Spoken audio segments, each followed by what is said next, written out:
Hello friend, मैं पंकज एक बार फिर से आपका स्वागत करता हूं अपने यूट्यूब चैनल पर। आज हमारा नवोदय का दूरी, समय तथा चाल का चौथा क्लास है। इससे पहले मैंने 3 क्लासेज ली है जो कि वो बेसिक क्लासेस थी। अगर आप लोग वो क्लासेज नहीं देखे हैं तो जाके देख लीजिए। क्योंकि हर एक क्लास एक सीरीज से बनाई गई है। अगर क्लास नहीं देखेंगे तो आपको आगे का क्लास नहीं समझ में आएगा। तो जाके आप लोग देख लीजिए, मैंने डिस्क्रिप्शन बॉक्स में उसका लिंक दे दिया हूँ। तो चलिए हम लोग कुछ रेलगाड़ी से संबंधित कुछ प्रश्न करेंगे जिसको हम लोग को समझना ज़रूरी है तो चलिए हम लोग अपने टॉपिक को देखते हैं। तो देखिए हमारा टॉपिक है जैसे कि पोलमैन ट्री हाउस। ये क्या है? देखिए अगर रेलगाड़ी में हम लोग क्वेश्चन करते हैं रेलगाड़ी से संबंधित, तो देखिए यानी कि आता है कि खंबे को पार कर रही है ट्रेन, कुछ ऐसा क्वेश्चन हम लोग को बनता है यानी कि एंट्रेंस एग्जाम में। तो देखिए पोलमैन ट्री हाउस यानी कि देखिए खंबा आदमी यानी पेड़ यानी कि हाउस यानी कि घर, यानी कि ये सब क्या हैं? ये निग्लिजिबल डिस्टेंस वाली वस्तुएं हैं यानी कि नगण्य वस्तुएं हैं जिसको अगर ट्रेन पार कर रही है तो उसमें केवल ट्रेन अपनी लंबाई को ही पार करती है, यानी कि उसका डिस्टेंस जितना यानी जितनी उसकी लंबाई होगी उतना ही वो डिस्टेंस कवर करती है। तो हम लोग कुछ ऐसे ही प्रश्न को देखेंगे और इसमें कुछ समझेंगे कि कैसे ये होता है। यानी कि देखिए जो पोल होता है यानी कि जो खंभा होता है ये क्या होता है? यानी कि वो ट्रेन के लंबा नहीं होता है, यानी कि ट्रेन के जितना लंबा नहीं होता है। क्यों? क्योंकि देखिए खंभा क्या होता है, एक सीधा ऐसे खड़ा रहता है, यानी कि देखिए इससे यानी कि खंभा क्या होता है, ऐसे खड़ा रहता है। ट्रेन कैसी होती है? यानी इतनी लंबी होती है। तो कभी भी खंभा हो, आदमी हो, ट्री हो, हाउस हो, ये ट्रेन के इतना लंबा नहीं हो सकता। तो हम लोग कुछ ऐसे ही प्रश्न करेंगे नगण्य वस्तुओं वाले क्वेश्चन। तो चलिए हम लोग इसको समझते हैं कि कैसे इस क्वेश्चन को करा जाता है। तो देखिए खंभा यानी कि देखिए ये पोल है, तो अगर इसको पार कर रही है तो हम लोग कुछ इसी को समझेंगे। तो देखिए मैं आपको बना के समझा देता हूँ। जैसे मान लीजिए एक खंभा मैंने ले लिया, ठीक है। तो अगर ट्रेन इसको पार करेगी तो देखिए कुछ ऐसा देखने को मिलेगा कि ट्रेन जब इसको पार करने जा रही है कुछ ऐसा मिलेगा। जैसे मान लीजिए ट्रेन हमने बना लिया, जैसे ये ट्रेन है। अगर इस ट्रेन को हमने बना लिया ऐसे, और ये कोयले से चलने वाली ट्रेन है, यानी कि ये धुआं फेंक रही है, यानी कि कोयले से चलने वाली ट्रेन है। तो देखिए ये अगर ये खंभा है तो देखिए अगर ये खंभा अगर यहाँ से स्टार्ट कर रही है, मैं यहाँ से बना लेता हूँ कि ये यहाँ से स्टार्ट कर रही है, यानी कि जब इसका इंजन यानी कि सामने आएगा, इस खंभे के सामने आएगा, तो कुछ ऐसा सीन होगा कि ये जब इसके सामने आएगा तो देखिए अब उसके बाद एक ऐसा सीन आएगा जैसे कि मान लीजिए अगर ट्रेन ऐसे सीन पे पहुँचे, यानी कि देखिए मैं बना के अभी दिखा रहा हूँ आपको। जैसे कि देखिए ये ट्रेन ऐसे पहुँच गई, यानी कि यहाँ पहुँच गई, यानी कि देखिए ट्रेन यहाँ से यहाँ पहुँच गई, यानी कि ट्रेन अभी भी देखिए इस खंभे को पार नहीं की है। क्यों? क्योंकि देखिए अभी भी ट्रेन का देखिए पिछला हिस्सा अभी भी बचा है, यानी कि देख लीजिए 1 2 3 डब्बे बचे हैं। तो अभी भी ट्रेन क्या है, यानी कि इसको पार नहीं की है। फिर देखिए क्यों? क्योंकि देखिए खंभा तो ये इतना पतला है, यानी कि खंभा तो सिर्फ ऐसे खड़ा रहता है। तो देखिए ये खंभे को अभी भी पार नहीं कर पाई, जो कि देखिए ये इतना दूरी तय कर चुकी है, तब भी ये खंभे को पार नहीं कर पाई है। अब देखिए एक ऐसा सीन आएगा जिसमें कि अगर ये मान लीजिए पोल है, कुछ ऐसा सीन आएगा कि जब ये ट्रेन बना लेते हैं, ये धुएं से ही चल रहा है, यानी कि कोयले से ही चल रही है। तो देखिए कुछ ऐसा सीन आएगा कि ट्रेन जब इसका पिछला हिस्सा यानी कि पिछला जो डब्बा होता है इसको पार कर रहा होगा, यानी कि जब वो पार कर रहा होगा, यानी कि मेन पॉइंट यानी कि ये लास्ट आ गया होगा, तो आप ट्रेन को देख रहे होंगे कि ट्रेन अब देखिए कहाँ से कहाँ तक पहुँच गई। ट्रेन देखिए अब यहाँ से लेके यहाँ तक पहुँच गई। आप देख पा रहे होंगे कि जो ट्रेन इतना जो दूरी तय की है ये ट्रेन के ही बराबर है। यानी कि देखिए अगर ट्रेन जितनी लंबी होगी, यानी मान लीजिए अगर ट्रेन 200 मीटर लंबी है, अगर 200 मीटर लंबी है तो ये दूरी भी उतना ही तय की होगी, यानी कि डिस्टेंस भी कितना तय की होगी, यानी 200 मीटर ही। देख लीजिए 200 मीटर ही ये तय भी की होगी, यानी इसकी दूरी भी कितनी हो गई होगी, यानी 200 मीटर।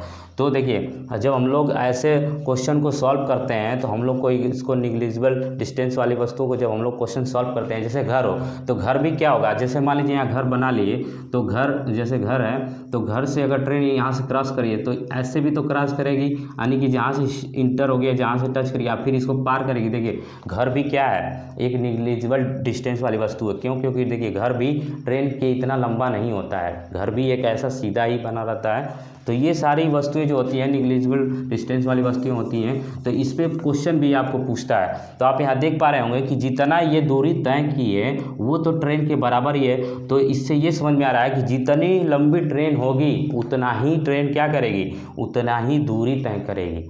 तो चलिए हम लोग क्वेश्चन को सॉल्व कर लेते हैं, यानी कुछ क्वेश्चन देख लेते हैं। तो चलिए हम लोग क्वेश्चन को देख लेते हैं। हमारा क्वेश्चन है कि देखिए हमने क्वेश्चन एक लिया है कि 500 मीटर लंबी रेलगाड़ी 90 किलोमीटर प्रति घंटे की चाल से चलते हुए बिजली के खंभे को कितने समय में पार करेगी। यानी कि देखिए इसमें कितने समय में पार करेगी, तो हम लोग क्या कर लेते हैं, समय बराबर फार्मूला लिख लेते हैं। यानी समय बराबर, हम लोग का फार्मूला क्या होता है, समय बराबर होता है दूरी और बटा के चाल, यही होता है। और सब लोग इसको यूज़ करके इसको निकाल लेते हैं, यानी कि यही फार्मूला हम भी यूज़ करते हैं, यानी कि सब लोग यूज़ करते हैं। तो इस फार्मूले का यूज़ करके हम लोग दूरी बटे चाल से हम लोग समय निकाल लेते हैं। इसमें पूछा है कि कितने समय में इसको पार करेगी खंभे को। तो चलिए देखिए हम लोग, यानी कि समय बराबर होता है दूरी, तो देखिए दूरी बटा चाल, तो दूरी हम लोग ले लिए 500 मीटर। उसके बाद चाल हम लोग का इसमें कितना दिया है, यानी कि 90 किलोमीटर, यानी कि 90 किलोमीटर प्रति घंटा दिया है। अब देखिए, अब यहाँ समय हमारा जो है, समय निकालने के लिए हम लोग देखिए, जब यहाँ देखिए ये मीटर में दिया है और ये किलोमीटर में दिया है, तो इसको डायरेक्ट हम लोग नहीं काट सकते हैं। क्यों? क्योंकि अगर इसको डायरेक्ट काटेंगे तो ये गड़बड़ हो जाएगा। क्यों? क्योंकि देखिए ये मीटर में है और ये किलोमीटर में है, तो हम लोग 90 किलोमीटर को हम लोग मीटर पर सेकंड में चेंज करेंगे। तो देखिए 90 किलोमीटर को हम लोग 90 किलोमीटर प्रति घंटे को हम लोग किस में चेंज करेंगे, मीटर पर सेकंड में चेंज करेंगे, मीटर पर सेकंड में। तो देखिए क्या करते हैं, जब किलोमीटर से मीटर पर सेकंड में चेंज करना होता है, तो हम आप लोग को बताए थे कि 5/18 से क्या कर लीजिए, गुणा कर लीजिए, तो ये मीटर पर सेकंड में चेंज हो जाता है। तो इसको काट लीजिए, 18 × 5 = 90, यानी कि आ गया 5 × 5 यानी कि 25, यानी कि ये 25 मीटर पर सेकेंड आ गया। तो यहाँ पे हमने मीटर पर सेकंड में कर लिया है, तो यहाँ पे चलिए हम लोग रख लेते हैं। तो आगे सॉल्व करते हैं। तो देखिए 500 इधर मीटर हो जाएगा अपॉन में, अब देखिए ये सेम यूनिट हो गई है, तो इसको मिटा लीजिए। तो देखिए मीटर पर सेकंड में हो गया है, तो ये 25 मीटर पर सेकंड में हो गया है। तो चलिए अब हम लोग देखिए यहाँ से अगर इसको काटते हैं तो कितना आएगा, देखिए 25, यानी कि 25 दूना के 50, यानी कि 20 सेकंड, यानी कि 20 सेकंड में ये बिजली के खंभे को पार कर रही है। कितना समय लग रहा है, 20 सेकंड में, यानी कि पार कर दे रही है।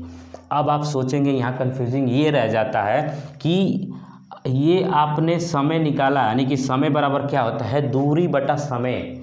तो इसमें दूरी कहाँ से हमने लिया है, इसमें दूरी हम लोग कहाँ से लिए हैं, तो देखिए दूरी हम लोग यहीं से लेते हैं, यानी कि जो ट्रेन की लंबाई होती है, जो ट्रेन की लंबाई होती है हम लोग उसी को दूरी में ले लेते हैं। ये कैसे होता है, क्यों? अगर आपको थोड़ा सा पहले मैं अभी बताया था कि हम लोग क्यों ऐसा करते हैं, तो आप लोग को मैं समझाया था इससे पहले कि जब बिजली के खंभे को जब ट्रेन पार करती है तो कुछ ऐसा सीन होता है, यानी खंभे को जब ये पार करती है तो कुछ ऐसा सीन होता है, यानी कि ऐसा सीन होता है जैसे कि देख लीजिए, यानी कि जब ये पार करती है ट्रेन, तो ये क्या होता है कि ये यहाँ से यहाँ तक की दूरी वो तय कर चुकी रहती है। यानी कि अगर ट्रेन 200 मीटर लंबी, मैंने बताया था कि 200 मीटर लंबी ट्रेन है, यानी लंबी ट्रेन है, तो ये जो दूरी भी तय करेगी तो वो 200 मीटर ही तय करेगी। तो यही दूरी, यानी कि जो दूरी तय करेगी, तो यानी कि 200 मीटर ही दूरी तय करेगी। तो देखिए यही दूरी हम लोग यहाँ डायरेक्ट लिख लेते हैं। तो आपको समझ में आ गया होगा कि ये कैसे आ रहा है, तो समझ पा रहे होंगे कि इसीलिए हम लोग क्या कर लेते हैं, समय बराबर दूरी बटा चाल, यानी कि यहाँ से हम लोग दूरी का मान, यानी कि जितनी लंबी ट्रेन होगी उतनी ही हमारी क्या होगी, दूरी होगी। तो आपको समझ में आ गया होगा। तो चलिए हम लोग एक क्वेश्चन भी ले लेते हैं, आपके नवोदय एंट्रेंस एग्जाम के बुक में आपको दिया भी है, तो हम उस क्वेश्चन को भी सॉल्व करा देते हैं, जिससे आपको जो कुछ भी थोड़ा बहुत बचा होगा तो आप उसको समझ लेंगे। तो देखिए आपको 61वां क्वेश्चन आपको दिया है, तो इसको मिटा लेते हैं। तो देखिए 61वां क्वेश्चन आपको दिया है, मैं उसको पढ़ देता हूँ। देखिए इसमें दिया है कि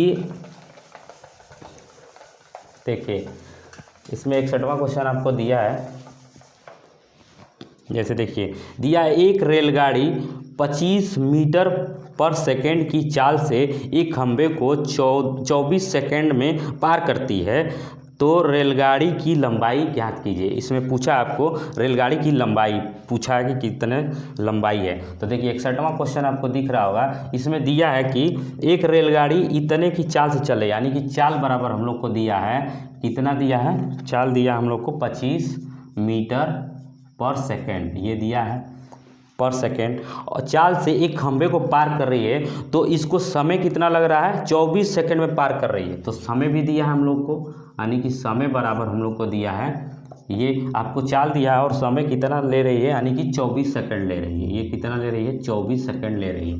तो देखिए यहाँ से हम लोग क्या करेंगे, तो इसमें पूछा क्या है, लंबाई पूछा है, यानी कि रेलगाड़ी की लंबाई पूछा है। तो देखिए आप ध्यान से समझिए, देखिए चाल बराबर दूरी बटा समय होता है कि नहीं, चाल बराबर दूरी बटा समय, ये फार्मूला आपको पता होगा, दूरी बटा समय होता है। तो देखिए अगर हमें दूरी चाहिए तो क्या करते हैं, इसको हम लोग क्रॉस मल्टीप्लाई करा देते हैं, यानी कि क्रॉस मल्टीप्लाई करा देते हैं, तो दूरी बराबर हमारा हो जाता है, दूरी बराबर हो जाता है चाल गुणे समय, ठीक है। तो अब देखिए हमें दूरी ही निकालना है, तो हमें चाल दिया है 25 मीटर, देखिए 25 मीटर दिया है, और इसमें हम लोग को सेकंड में दिया है। तो देखिए हम लोग को कोई भी डिजिट इसमें चेंज नहीं करना है, कोई भी यूनिट हम लोग को चेंज नहीं करना है। ये देखिए सेकंड में, ये भी सेकंड में है, तो हम लोग का काम यहाँ से बन जाएगा। तो ये 25 यानी कि गुणे, फिर हम लोग लिख लेंगे 24, तो देखिए अगर इसको आप सॉल्व करेंगे, तो इसको सॉल्व करेंगे, तो देखिए अगर इसको सॉल्व कर लीजिए तो वही दूरी हो जाएगी हमारी मीटर में, ठीक है। तो ये मीटर में हमारी क्या हो जाएगी, दूरी हो जाएगी। तो इसको सॉल्व करिए, 25 चौका 100, तो 100 को 0 हासिल आया 10, 25 दुना के 50 और 50 10 60, यानी कि कितना आ गया 600 मीटर, यानी कितना आ गया 600 मीटर, यानी कि जो दूरी हुई हमारी, यानी कितनी आ गई 600 मीटर आ गई। तो देखिए इसमें क्वेश्चन पूछा था ना कि रेलगाड़ी, तो देखिए जितनी, अब देखिए ये दूरी आई, तो इसमें आप ये समझ गए होंगे कि जो ये दूरी आई है ना, ये क्या है, यानी कि जो ट्रेन की लंबाई होगी, ये जो दूरी होती है वही तो ट्रेन की लंबाई होती है। मैंने आप लोगों को बताया था कि जो ये खंभे को जब पार करती है ट्रेन, तो जितना दूरी ये तय करती है, जितना दूरी ये अगर ट्रेन पार करती है, यानी जितना दूरी को तय करती है, उतना ही ट्रेन की क्या होती है, लंबाई होती है। तो आप समझ गए होंगे, जैसे मैंने एग्जांपल 200 मीटर का लिया था कि 200 मीटर लंबी ट्रेन है, तो ये जितनी डिस्टेंस कवर करती है, यानी जितना ये दूरी तय करती है, उतना ही तो ट्रेन की लंबाई होती है, यानी उतना ही ट्रेन की लंबाई होती है। तो देखिए जब दूरी हमने निकाल लिया, तो क्या रेलगाड़ी की लंबाई हम लोग नहीं बता सकते, रेलगाड़ी की लंबाई, तो रेलगाड़ी की लंबाई हमारी क्या आ जाएगी, यानी कि 600 मीटर आ जाएगी। ये 600 मीटर आपका राइट आंसर होगा। आई होप कि आपको समझ में आ गया होगा। अगर आपको समझ में आ गया है तो अपने दोस्तों को शेयर करिए। अगर मेरे चैनल पे पहली बार है तो चैनल को सब्सक्राइब करिए और बेल आइकन को प्रेस करके ऑल नोटिफिकेशन पे क्लिक कर लीजिए, ताकि कोई भी मैं वीडियो अपलोड करूँ तो सबसे पहले नोटिफिकेशन आपको मिले। धन्यवाद।